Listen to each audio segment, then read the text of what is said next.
등식을 어떻게 해석할 것인가, 특히 이 극한이 포함된 부분, 여기를 어떻게 이해할 것인가가 이 문제의 핵심인데요.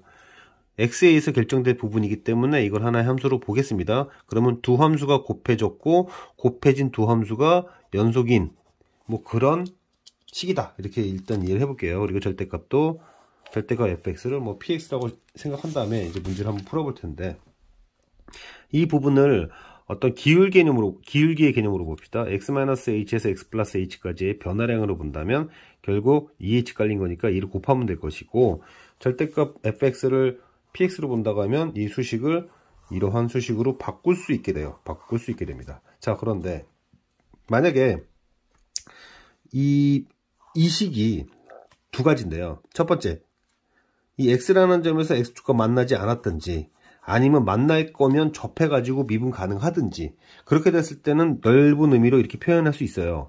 그런데 이 fx가 x축을 크로스하는, 관통하는, 흔히 크로스한다 혹은 관통한다 이런 표현을 쓰죠. 그게 무슨 얘기냐면 그냥 뚫고 올라가 버리든지 뚫고 내려가 버리든지, 이런 얘기를 우리 보통 이제 크로스라는 표현을 쓰는데요. 크로스할 때의 부분을 무한히 확대를 해봅시다. 이 부분을 계속 확대 해보면 결과적으로 직선에 가까운 이런 상황이 생깁니다. 그러면 이 녀석과 이 녀석은 같은 높이의 함수값을 의미하게 돼요. 다시 얘기하지만 무한히 확대했다고 가정했을 때예요. 이 모양을 보시면 안 되고, 이 부분을 무한히 확대했다고 하면 이 점, x축과의 교점, 그 부분에서는 실제로 같은 높이에 해당되는 녀석이 된다. 절대값 그래프는 그러니까 0이 된다는 얘기죠, 분자가. 그죠? 자, 접할 때도 미분계수 0일 수 있고 관통할 때도 미분계수 0일 수 있지만, 관통할 때는 실제로 관통할 때는 요 부분이 0이 안 되기 때문에 여기는 불연속이에요. 그런데 gx는 연속이라고 나왔죠. gx는 연속이 나왔죠. 그 부분은 좀 이따 얘기를 할게요. 다시 한번 이 부분을 혹시 이해 못하는 사람들이 있을 것 같아서 제가 수식적으로 한번 증명을 해보면, 여기를 알파라고 할 경우에 이 부분은 알파, 물론 이제 내려가는 경우는 대칭이 되니까 어차피 똑같은 결과가 나옵니다. f 알파 플러스 h는 플러스로 나올 거예요, 이렇게. 그리고 여기는 음수니까 마이너스를 끌고 와서 플러스가 될 겁니다. 그리고 이제 여기 어차피 근이니까, 알파가 근이니까 f 알파 0이잖아요. 그래서 뭐 빼도 큰 문제가 되진 않죠. 그러면 이 부분은 f 더함수 알파가 될 것이고, 이 부분에서 마이너스 h, 이제 h로 나눠야 되는데 마이너스 h 마이너스 준다고 치면 여기는 f 더함수 알파, 그래서 f 더함수 알파와 f 더함수 알파를 빼게 되니까 0이 된다. 그거를 이제 직관적으로 빨리 보려면 관통하는 지점을 무한히 확대할 경우 이러한 그래프로 우리가 생각할 수 있다, 이렇게 일단 얘기하면 됩니다. 자, 관통 크로스하는 경우에는 제가 이제 이 부분 아까 hx라는 이름으로 매겼는데, hx가 불연속이 되기 때문에 얘가 근이 돼야 돼요. 얘가 근이 돼야 됩니다. 관통하는 경우에는 불연속이 되기 때문에, 이 부분이 불연속이 되기 때문에 그 크로스하는 지점을 얘가 근으로 가져야 된다 이거죠. 많이 여러분들이 공부했던 거 이거 있잖아요. 어떤 fx와 gx가 곱해져 있는데 어떠한 점에서 얘가 불연속이면 다른 쪽이 근이 되면 된다, 이 사고방식입니다.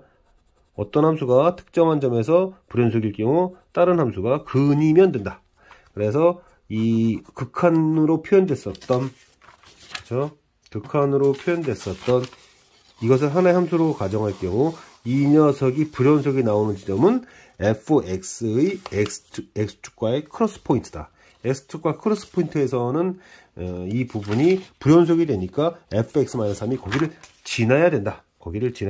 자, fx가 만약에 어떤 모양일까요? 이렇게 서로 다른 세 시근을 갖는다고 했을 때 얘를 아주 절묘하게 오른쪽으로 3만큼 평행이동 시켜봐야 크로스 포인트 여기를 지날 수가 없죠. 그러니까 서로 다른 세 시근은 가질 수가 없습니다. 단일근의 경우도 마찬가지예요.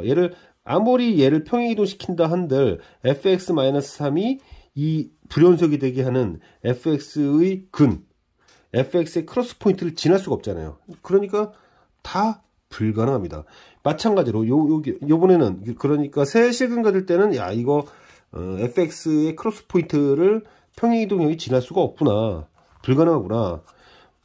마찬가지다. 근이 하나인 경우도 불가능하다. 평행이동 해가지고 오른쪽으로 이동시켜가지고 얘를 어떻게 지날 수가 없어요.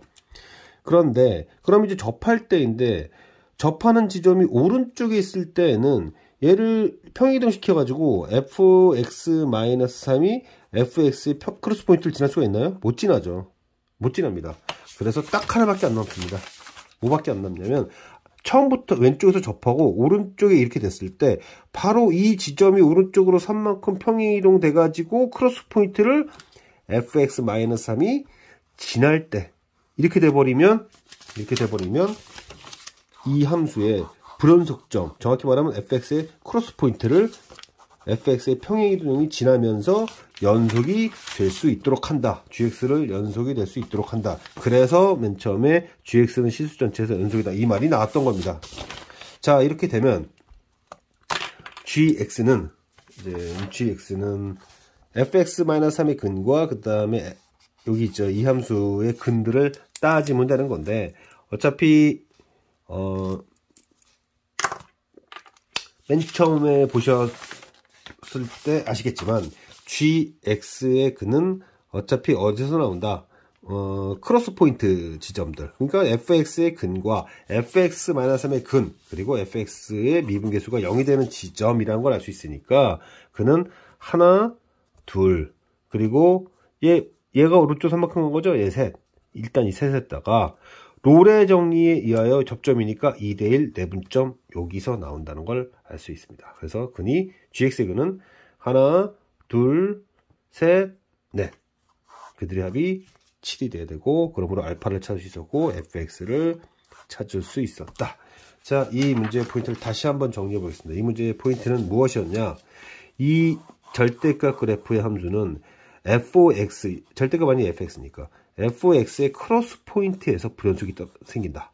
크로스 포인트에서 불연속이 생긴다. 그때 그 크로스 포인트 불연속인 점을 fx-3이 지나줄 수 있어야 된다. 그렇게 되면서 정확하게 그거는 gx 근이 되면서 4개가 나올 수 있으면 되는 것이었다.